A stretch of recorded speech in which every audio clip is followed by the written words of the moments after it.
Hello, everyone. I want to share a strange and terrifying experience that happened to me at the mall where I work. My name is Maria. During the pandemic, the restaurant I worked at shut down, and I was left jobless for almost 2 years. Without a college degree, it was tough to find work with decent pay. So, when a job fair opened, I was thrilled to be hired as a sales lady at a popular mall.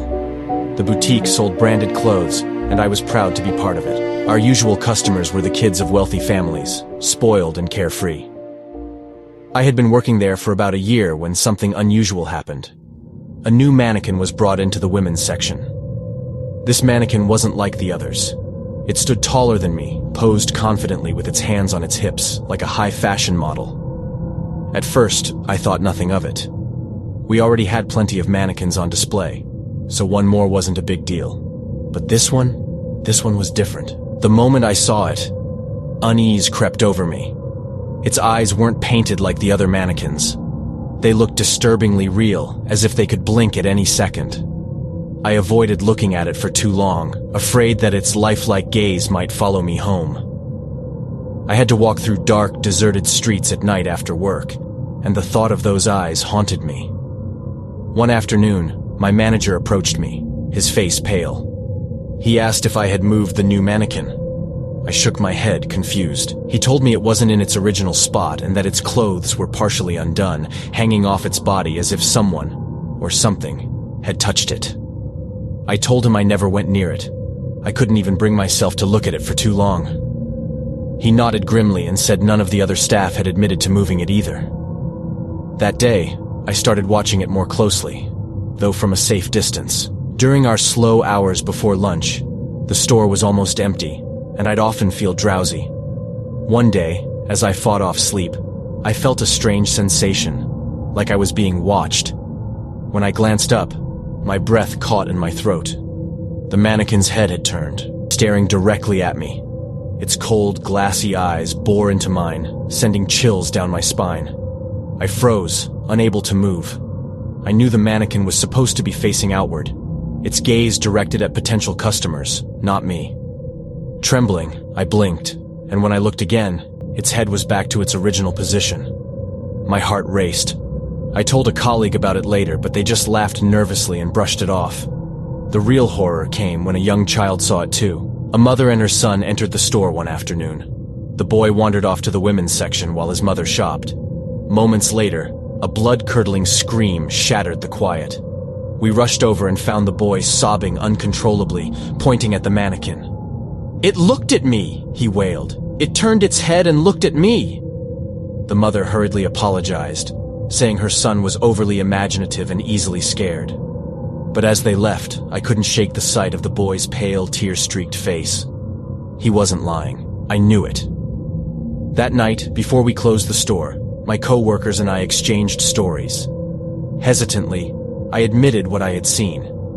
To my shock, a few of them had similar experiences, feeling watched, seeing its head shift slightly out of place, or hearing faint, unexplained noises near it. Our manager overheard our conversation and confessed something chilling.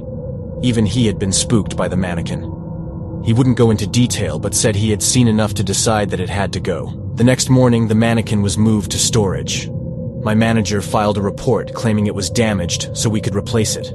None of us argued. We were just relieved to see it gone.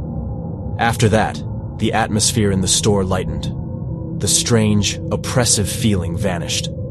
But I can't forget those eyes. Even now, I wonder what kind of energy lingered within that mannequin. If it was even just a mannequin at all.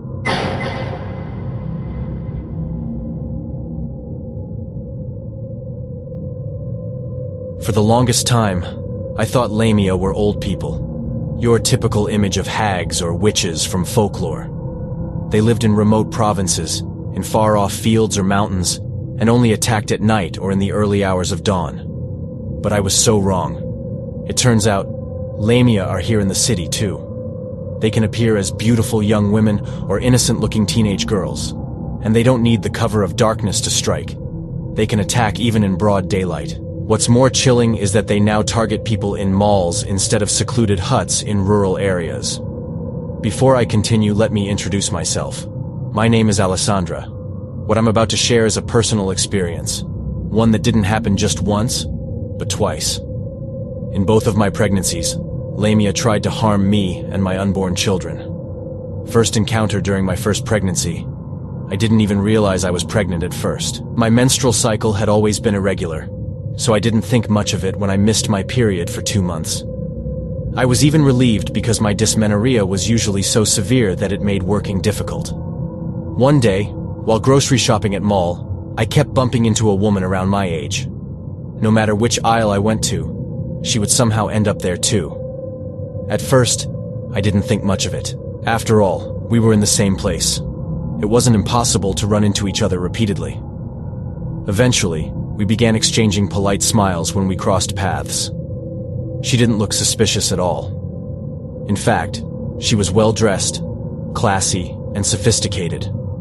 Her nails were perfectly manicured, and her makeup was simple but flawless. But then, as I was picking up some garbage bags, I suddenly realized she was standing right next to me. I didn't even notice her approach. She leaned in so close, I could feel her breath on my neck. What sent shivers down my spine was that she started sniffing me. Yes, sniffing my neck, and rolling her eyes as if in a trance. I was so terrified that I pushed her away. She stumbled back, falling against her shopping cart and onto the floor. In my panic, I yelled at her, demanding to know what her problem was. I even grabbed a can of bug spray ready to use it on her face. Shoppers gathered around us, curious about the commotion. But before anyone could stop her, the woman got up and ran. The guards tried to chase her, but she was too fast. When I got home, I told my mother-in-law about what happened. She immediately suspected that I was pregnant and that the woman was in Lamia. She insisted on performing a ritual to ward off evil. She was right. I was 2 months pregnant. After confirming the pregnancy, we took extra precautions, always keeping protective charms around me. Thankfully, my baby was born healthy and nothing else happened during that pregnancy. My second pregnancy was different. I was already 8 months along when my husband and I decided to shop for baby essentials at the mall. We brought my mother-in-law, my mom, and our firstborn, who was almost 4 at the time. The mall was spacious, and even with the 5 of us walking side by side, there was plenty of room for others to pass. As we strolled through, a teenage girl glued to her phone suddenly walked directly toward us. It was clear she intended to bump into me. Sensing this, I moved closer to my husband to avoid her. When she was right next to us, my mom called her out, warning her to watch where she was going. The girl just smiled and brushed past us. But as she walked by, she reached out and tapped my hip. Fortunately, my mother-in-law saw this and immediately tapped the girl's hip in return, a common practice to counteract the evil. The girl turned to glare at us, her expression offended, but eventually, she walked away. Shaken, we decided to cut our shopping trip short. Instead of buying baby items in store, we ordered everything online. Thankfully, my second delivery went smoothly. My family's protective measures worked, and we were safe. Today, my eldest is 7 years old, and my youngest is 3.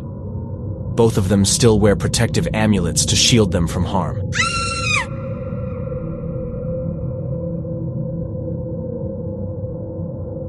My name is John, 28 years old, and I have quite a large frame. My family runs a small eatery next to our house, and I'm often the one tasked to finish off the leftover dishes. I always think it's a waste to just throw the food away or feed it to our pet pig. Over time, I kept eating and eating until I became as big as I am now.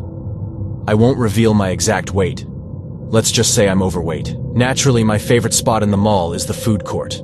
Back in my college days, while my classmates saved their money for computer games after class, I saved mine to eat whatever caught my fancy at the food court.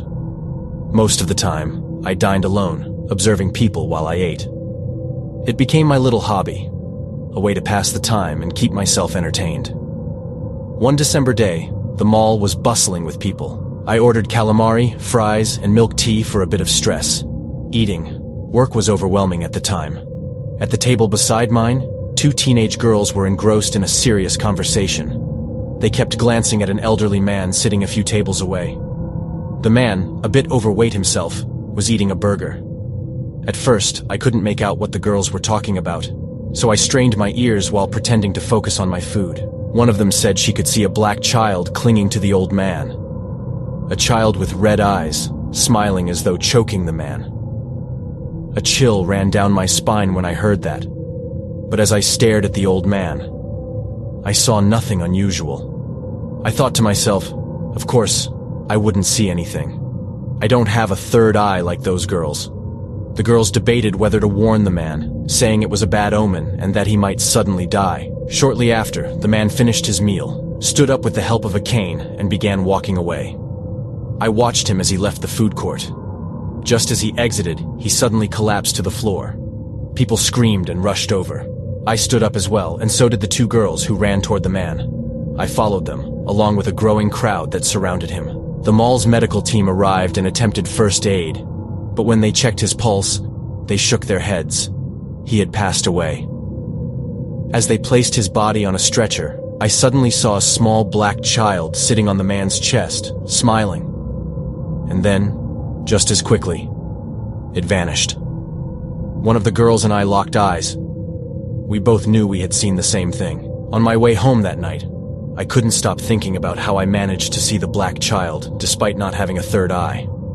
That was the first time I experienced something paranormal. After that incident, I began eating less. I later heard that the old man had died of a heart attack. For me, it was a warning, perhaps even a sign from above.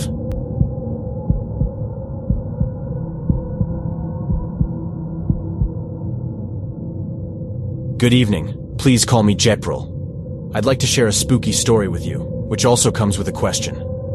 I'm a construction worker, and this happened at a mall I won't name for privacy reasons. We were hired to build a new restaurant in this mall. It was my first time working there, so I was excited. We were told to arrive early before the mall opened to start the work. When I arrived, the guard let me in after checking my ID and permit. He even walked me to the site. While we were walking, I noticed janitors busily cleaning. They were mopping the floors and wiping down the storefront glass.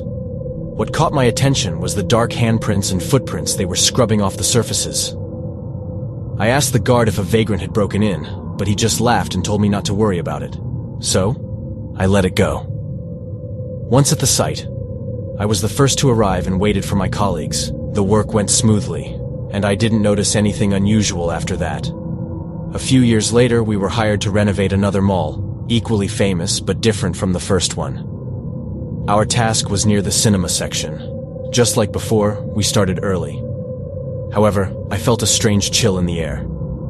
I thought it was just the cinema's air conditioning, but some of my coworkers admitted later that they also felt uneasy. One even said it felt like the space was suffocating, despite being spacious. Another colleague shared that he saw a janitor cleaning footprints on the walls. Yes, on the walls. When he asked, the janitor said it wasn't unusual for footprints and handprints to appear mysteriously overnight. Hearing this brought back memories of my first encounter with those strange prints. Some of my more seasoned co-workers shared a chilling theory. They claimed such phenomena happen in many malls, and while no one can fully explain it, there's a disturbing speculation. The prints could belong to spirits of people sacrificed during the construction of these malls. Have you heard of blood ritual?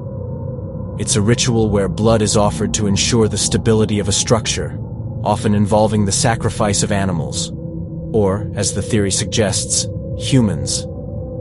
According to them, malls might also use such rituals, which could explain the restless spirits leaving those prints. This idea terrifies and saddens me. If true, I can't help but feel compassion for those who lost their lives for such reasons. Even without mentioning the mall's name, I'm sure listeners already know which one I'm referring to. It's a place tied to many eerie stories I've read and heard about, particularly involving one specific attraction. The name itself hints at festivities. I first visited this mall as a teenager. Despite being old enough to make sense of things, I found myself terrified of the flowers with faces in one of their attractions, especially the tree adorned with countless creepy faces. Who even thought it was a good idea to design something so unsettling? Another reason I avoided this attraction, let's call it Tinkerbell, was the strange atmosphere there. It always felt like there were more children laughing and playing than I could actually see. The voices and laughter seemed to come from somewhere otherworldly. Since then, I've steered clear of that area whenever I visit the mall.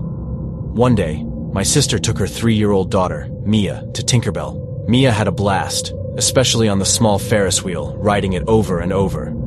Eventually, Mia got bored and ran off as if chasing something. My sister let her play, but kept close behind. Mia ran straight to the tree with faces, circling it repeatedly while laughing and giggling, as though she were playing hide and seek. A man, likely another parent, approached my sister and urged her to fetch Mia. He told her Mia seemed to be playing with someone unseen. At first, my sister dismissed it, but when she noticed Mia laughing, running, and hiding excitedly, she hurried over and picked her up. As they walked away, Mia waved at the tree, which gave my sister chills. On their way home in a taxi, my sister asked Mia who she was waving at in Tinkerbell. At 3, Mia could speak clearly and said she had been playing with a princess. She described the girl as wearing dresses that magically changed colors as she ran around the tree. The taxi driver, overhearing their conversation, chimed in. He shared a similar story about his grandson, who fell ill after visiting Tinkerbell. The boy developed a high fever and began deliriously moving his hands as if dribbling and shooting a basketball, even while lying down. The family consulted a local shaman, who revealed that a spirit, likely a playful element, had been playing basketball with the boy at Tinkerbell and didn't want him to leave. The driver's grandson had said that during their game, another boy stood beside him, challenging him to beat his score. The shaman confirmed this wasn't a normal child, but a mischievous spirit. Thankfully, the family intervened and the boy recovered. My sister, shaken by the story, also sought the help of a shaman for Maya, even though she hadn't shown any signs of illness. The shaman confirmed that Mia had indeed played with a child spirit but assured them it had no ill intentions. Mia was fine. What terrifies me most is the taxi driver's account. Before my sister even shared her experience, I'd always sensed there were more people in Tinkerbell than meets the eye. The driver's story only solidified my fears. These entities weren't invisible. They blended in, pretending to be ordinary children. Now that I have a child of my own, I've promised myself never to take them to that mall. It's just not worth the risk.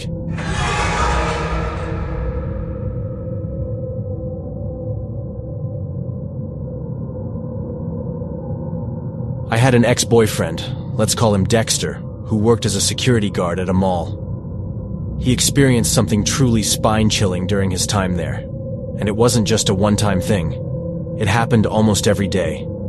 It was about the mysterious handprints they would find every morning. Dexter said that at night, once the mall had closed and it was just him, the other night shift guards, and a few janitors cleaning up, a sense of fear would creep in. None of them wanted to stay alone in any part of the mall, because they would often hear the sound of children laughing and running around.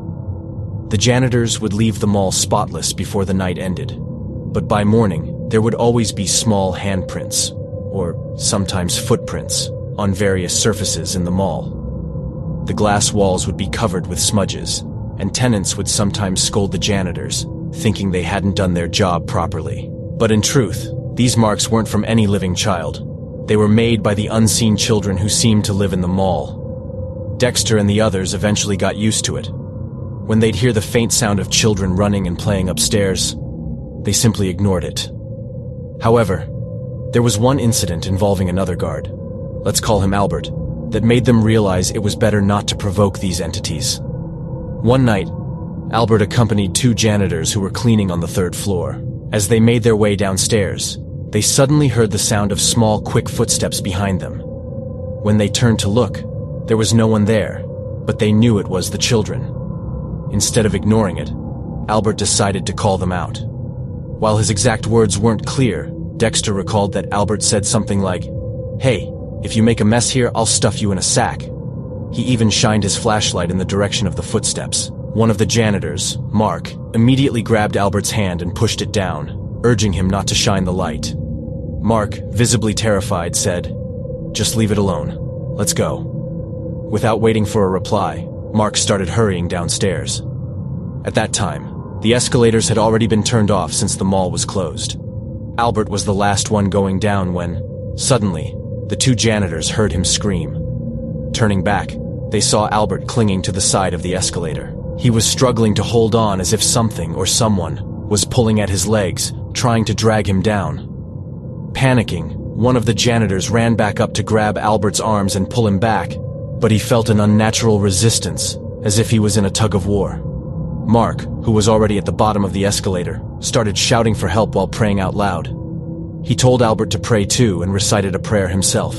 Hearing the commotion, Dexter and 2 other guards rushed to the scene just in time to see Albert fall. Thankfully, they managed to catch him before he hit the ground. Though they were all bruised from the impact, none of them were seriously injured. Albert, however, was left with strange bruises on his thighs and calves, bruises shaped like small hands. Mark later said he had seen glowing yellow eyes when Albert shined the flashlight. He described the figures as having smoky, indistinct bodies, which made him hurry downstairs. He had sensed that the children intended harm, and sure enough, Albert ended up being their target. When Dexter told me this story, I was absolutely horrified. He even showed me the bruises on his legs from catching Albert that night. They kept the incident a secret to avoid scaring the customers, but Albert refused to take any more night shifts after that. Eventually, he lost his job. That story has haunted me ever since. If those unseen children could go that far, who knows what else they're capable of?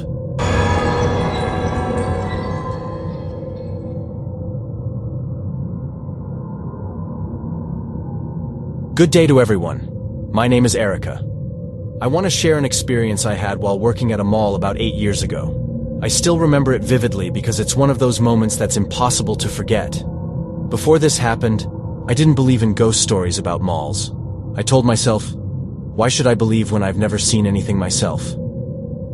Then I got a job at a mall as a cashier in a shoe store, which was one of my first jobs. Whenever the sales ladies and I had time to chat during slow hours, they would often talk about things mysteriously disappearing. They told me to always lock up my valuables in my locker because things would often go missing.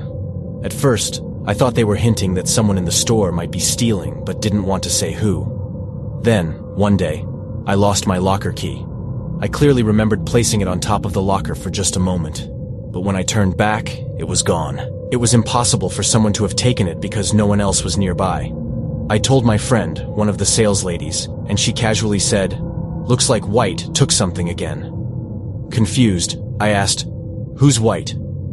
She explained that's what they called the ghost that frequently showed up and stole their belongings. White? I thought to myself, they must be joking. Who would believe something like that? I just brushed it off, assuming I had misplaced the key myself. One morning, I arrived at work earlier than usual. I don't remember why, but the store wasn't open yet. I even helped the guard unlock the store. I went straight to the employee room to stash my things in the locker and get changed.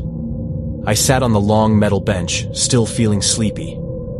I thought about grabbing a cup of coffee after changing. Suddenly, I felt the room get unusually cold, as if a breeze had passed through. That didn't make sense because the windows were closed. There was no air conditioning, and the door was shut. Then, out of nowhere, I saw a white mist in the shape of a person emerge from the wall. The figure walked to the center of the room, bent down, and picked up a hair tie that must have been left behind by one of the sales ladies. Then, it calmly walked back toward the wall and disappeared. I couldn't believe what I had just seen. That's when I understood why they called it White. It was a ghostly figure made of white mist. The guard walked in and immediately noticed my expression. "You look like you've seen a ghost," he joked.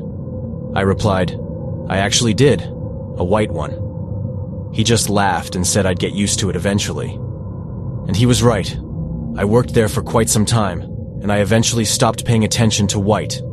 I also learned that whatever it took would never be returned, so I made sure to always keep my things locked up. Fast forward to 2023, and I had a chance to visit that store again.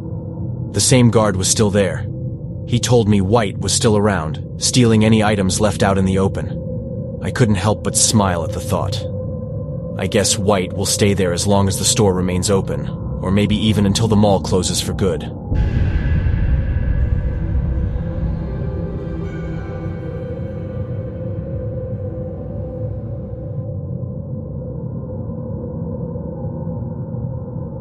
I'd like to share an experience I had that truly frightened me. It happened on the death anniversary of my grandfather on my mother's side. He's been gone for 9 years now. I still remember how hard it was for me to accept his passing. I was so young at the time, only about 8 years old, and it was the first time I realized that someone you love could be gone forever. My grandfather passed away peacefully. My aunt had visited him that afternoon, and when she went to feed him some porridge, she found that he had already stopped breathing. On his death anniversary, I planned to visit his grave and invited my mom and siblings to come along. Unfortunately, my mom was busy and my siblings had school, so I ended up going alone. I lit a candle at his grave and stayed for over an hour. I talked to him about everything happening in my life, my girlfriend, school, and other things. As I was leaving the cemetery, I felt as though someone was walking behind me. Every time I looked back, though, no one was there. The cemetery was silent, and I thought maybe it was just my imagination. Instead of going home right away, I decided to stop by the mall. There was a novel by my favorite author I'd been saving up for, and I finally had enough money to buy it. I headed straight to the bookstore, grabbed the novel, and avoided browsing other shelves to resist the temptation of spending next month's budget. After paying, I walked around the mall, eating ice cream. That's when I encountered a middle-aged woman walking toward me. I stepped aside to let her pass, but she moved to block my path. She then grabbed my shoulder tightly. At first, I panicked, thinking she might be a thief or planning something bad. Her grip was strong, but I didn't want to hurt her by forcing her hand off me. She looked me in the eye, and her eyes were pitch black. She said 3 men were following me. I turned around, but I didn't see anyone. She told me that if I wanted to see them, I should go to the restroom and look in the mirror. She added that once I saw them, I should change my shirt and shorts to avoid being recognized. Terrified but curious, I went to the restroom. Slowly, I turned to face the mirror, and there they were. 3 men, dressed as if they were going to a funeral, standing behind me. Their faces were lifeless, like corpses. I had never been so scared in my life. I bolted out of the restroom and searched for a thrift shop. I bought a t-shirt and shorts that fit me, and then looked for another restroom to change in. This time, I avoided looking in the mirror. After changing, I stepped out and noticed the men were no longer following me. I wanted to find the woman who had warned me so I could thank her, but she was nowhere to be found. Looking back, I believe those spirits had followed me from the cemetery. It's a lesson that we shouldn't visit such places alone. I think ghosts are drawn to people who are by themselves.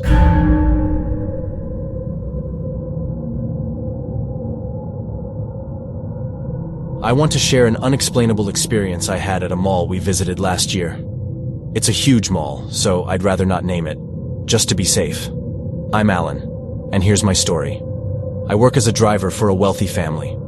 Around Christmas in 2023, my employers gave me my salary early, along with my bonus and 13th month pay. On top of that, they even lent me one of their fancy cars so I could take my family out on a trip. I was overjoyed. Honestly, I might have been more excited than my little kids because I finally had the chance to take them out, treat them to something nice, and let them experience even a glimpse of a luxurious life. Early that morning, we were already on the road, hoping to catch the mall as it opened. I'd been there several times before, but always as a driver for my employers, never as someone enjoying the place. It was my first time exploring the mall with my family. We parked the car, and although the parking area was dimly lit and packed with vehicles, we didn't pay it much attention. After all, mall parking areas are generally safe. We had a great time at the mall. We had lunch there, and the kids were ecstatic with everything they saw. My wife and I couldn't have been happier seeing our children so excited. In all the fun, my wife realized she had forgotten the bag containing essentials for our 2-year-old, like diapers and clothes. I suggested we buy some new ones since we were already at the mall, but she insisted we didn't need to waste money because we already had those things. Agreeing with her as usual, I went to the car to get the bag. I thought it was in the trunk, but it turned out it was just behind the seat. Before grabbing the bag, I decided to check how much cash I had left and my bank balance. I sat in the car, opened my banking app, and started typing when I heard a knock on the window. I turned to see a man outside. Thinking he was asking for spare change, I waved my hand to signal I didn't have any. But he kept knocking persistently. I reluctantly fished out a 5-peso coin, rolled the window down slightly, and held it out. But as soon as the window was down, the man was gone. At first, I brushed it off, thinking I was imagining things. But then I noticed him again outside the car. The strange part? Every time I rolled the window down, he would vanish. I glanced sideways carefully, and to my horror, the man crouched low, peeking at me from an unnatural angle. His body bent as if he had no bones. He kept lowering himself until he was flat on the ground, disappearing from my view. Suddenly, I heard a loud thud underneath the car. It felt as if someone or something was lifting it. I froze in fear, gripping the seat. The next thing I knew, the man appeared on the other side of the car, knocking on the opposite window. His mouth was wide open, and blood was pouring out of it. Terrified, I grabbed my child's bag and bolted out of the car.